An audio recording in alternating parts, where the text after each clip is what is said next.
Let's talk Breath of the Wild DLC. Now, if you haven't heard, Breath of the Wild is getting DLC. We're going to get DLC Pack 1 and DLC Pack 2. DLC Pack 1 is coming this summer around August, and DLC Pack 2 is coming sometime this winter. Now, unfortunately, you cannot buy each pack individually. So if you want, like, per se, DLC Pack 1 or DLC Pack 2, but you don't want the other one, unfortunately, you have to buy them as a set. And the whole base price for all the DLC is going to be $20. Now, Nintendo recently announced what's in DLC Pack 1. So in this video, I'm going to be talking about everything that's in DLC Pack 1, and then at the end of the video, I will be talking about is it worth it, my thoughts, and things like that. But I am going to be talking about each individual part of the DLC and what's in DLC Pack 1. Also, I am looking over here because there is a lot to talk about. First off, we are in DLC Pack 1. We are getting Trial of the Sword. Trial of the Sword is basically a wave-based mode or a horde type game mode. You have to defeat multiple enemies. Link starts with no equipment, so no weapons, no armor, no bows, no clothing, pretty much nothing. And you have to defeat enemies. And it says you have 45 different rooms in total to go through in Trials of the Sword. Now pause the video if you don't want to hear a spoiler of the main game, because there is a spoiler of the main game in Trial of the Sword. It's only going to take me like 3 seconds, so go ahead and mute it or mute the video if you do not want to hear a spoiler to the main game if you haven't played it. But in Trial of the Sword, you will be getting the true Master Sword. In Trial of the Sword, spoiler alert, you will be getting the true Master Sword. Okay, next off we have going down the list, we have Heroes Path Mode.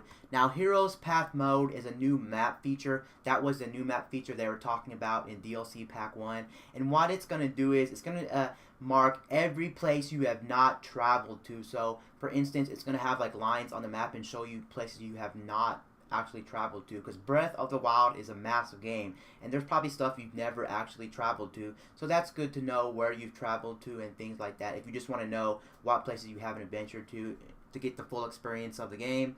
And then also we have hard mode. Now hard mode is just making the enemies harder, and they're going to actually regain health.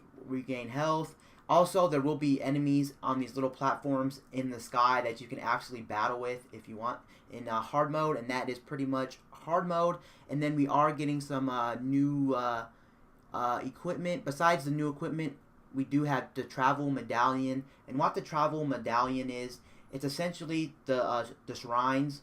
The shrines allow you to travel to places in the world, but right now we can't travel to any location that we want in the world. But with the travel medallion, you'll be able to travel to pretty much anywhere you set a marker in the world. So that's the travel medallion. You can get to anywhere you want, not just shrines or not just certain cities and things like that. It's anywhere you want. As long as it's on the map, you can get to it with the travel medallion. And then we have some new clothing, and here's all the new clothing here. We have a set from Majora's Mask.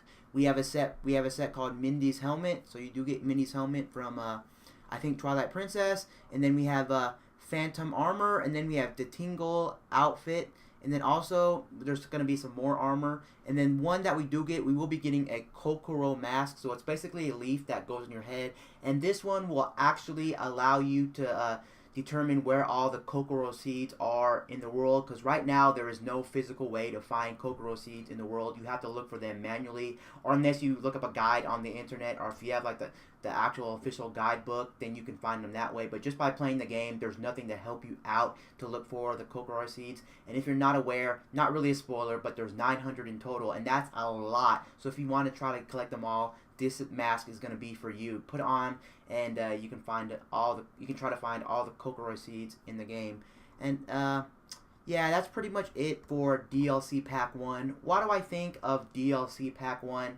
Well, honestly, I think like a lot of this stuff should have been in the base game, because if you look at it, it's just a lot of little stuff that enhance the game. It's not like we're getting a new story and things like that. That's where DLC DLC Pack 2 comes in, that's where we're really going to get the meat and potatoes. That's going to be the real DLC. We're going to get more playtime. But with this, we're just getting little add-ons, little outfits, hard mode, and things like that. That should have easily been programmed in the game. Am I mad about it? No, I'm actually not really too mad about it, because if you don't want it, just don't buy it. I'm in that camp. If you don't want it, don't buy it. And I'm sure a lot of people right now have already beaten the game. And the way the game is right now at its current form without any DLC, it's a perfectly fine game. Sure, you can say hard mode should have been there. Sure, that map feature should have been there. Sure, all that clothing could have been there from the start. It makes you also wonder, did they rip this out of the base game and just charge us for it? That's also why you're buying both packs for 20. You can't separate them, because Nintendo knows most people aren't buying DLC Pack 1.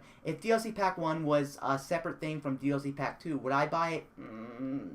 I don't think I really need it, because I've already played most of the game, and I can officially say that you don't need it to beat the game, and I don't really care about too much in DLC Pack 1. But I will say there is some stuff I personally like in DLC Pack 1. The thing I like about it, I do like the trials thing, and I do like the hard mode in there. The map feature, don't really care too much about. Some of the clothing, don't care too much about. The Kikoro seed thing that finds all the Kikoro seeds or Kokoro seeds, don't really care about that too much either. But I do like hard mode, and I do like the trials thing. I would buy DLC Pack 1 just for those alone. But overall, DLC Pack 1 seems kind of disappointing. But then also, like I said, you do not have to buy DLC Pack 1. Also, if you have not played the game right now, yes, there's a lot of people who haven't played it because Switches are hard to find, and you may have a copy laying around. If you get a Switch, should you buy it? Or should you play Breath of the Wild, or should you wait until DLC Pack 1 comes out? Obviously, if you want the full experience, then yes, wait until DLC Pack 1 comes out this summer, because it's coming out right around the corner. What? This is May, June, July, August. It's coming out, so you don't have very long to wait for this if you want the full experience. But if you don't care, go ahead and play Breath of the Wild. Breath of the Wild is an amazing game, and right now, in its current form, it's not broken. Don't feel like you need those items, because you don't. You'll get the full experience. But if you want to wait, if you want the true experience, then wait for DLC Pack 1. Overall, my thoughts are, it's an okay pack. I want to make that clear. It is just an okay pack. I'm not like amazed or anything. I'm not like blown out the water or anything. I'm not like screaming inside or my heart's pounding. It's not amazing by any stretch of the imagination. Like I said before, it does make me wonder if Nintendo just ripped this out of the base game and is trying to charge us for it, because that's what it seems like. A lot of this stuff could have been in the base game easily. But anyway, I'm okay with it for the most part. I don't love it and I don't hate it. I'm neutral on this whole DLC Pack 1. We'll have to wait and to see if there's anything great in DLC Pack 2. There has to be something great in DLC Pack 2, because if they're going to be charging $20 for both of them and there's nothing good in both of them, then I can say $20 is too expensive on it. But I'm pretty sure Nintendo will deliver on DLC Pack 2. They'll give us like more gameplay, probably 4, 5, 6, 7, 8 hours more of gameplay. It'll have a whole new story, maybe a whole new character. It'll be a massive thing, semi-massive maybe, and overall it should be okay. But right now, this is what we get in DLC Pack 1. Anyway, guys, peace out. I'll see you guys later in my next video. I'm out, guys.